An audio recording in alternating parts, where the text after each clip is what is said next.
Hans, this is good news for you. Talk about the motivation behind the deal.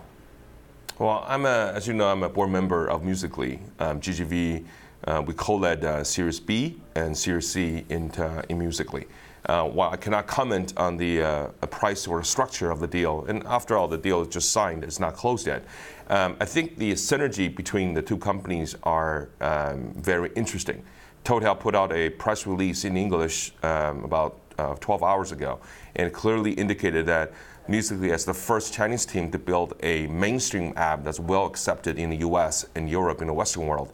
And then Total has the strong AI-powered algorithm and recommendation engine, and also monetization capability on top of that, and the strong presence in China and elsewhere in Southeast Asia, make it a very natural fit, both from a product capability standpoint, as well as geographic fit. So I think the two together we will be able to build a very interesting platform for global expansion. The founder of Musically was in our studio about a year ago, and we shot a fun little Musically ourselves. I'm curious, when a company is making a decision about whether to sell or go long, why sell now? I mean, was Musically at a point where they were starting to see growth plateau? What is the strategy here? For Musically, it has got a lot of inbound interest from strategic over the last 12 months.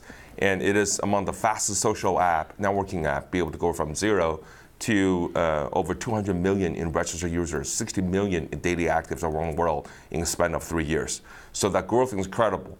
As with any fast growth, there will be areas where you could get more help on. And I think on monetization, on technology, on AI-based algorithm, these are strengths of Total that I think the founders, quite frankly, just like each other and then see that they could work well with each other, so that if there is a deal and the deal gets closed, it could be quite synergistic. It's interesting, Bob. This is one of the first, Chinese apps that has had huge success here in the U.S. At the same time, we saw Tencent taking a 12% stake in Snap, an American company. Well, I mean, a couple interesting things about this Musically deal. Let's not forget that they did try to launch this service in China, and it didn't do very well. So you do wonder, how can this really transfer to other places? The other thing is, I respect the technology discussion and all the capabilities there, but fundamentally we have to think about the audience. And I did a little bit of research myself. I have a 20-year-old daughter in college, and I asked her about Musically from her perspective. And she's like, well, it's really just a tweens kind of a thing, and you grow out of it pretty quickly. And the concern is, how do you drive a business around that? I mean, technology aside, all the other things aside, fundamentally, if people stop caring about it, then you've got this challenge. Look at the challenges that Snapchat is having already. This, to me, seems even more specialized than that. I think that's a real serious question mark.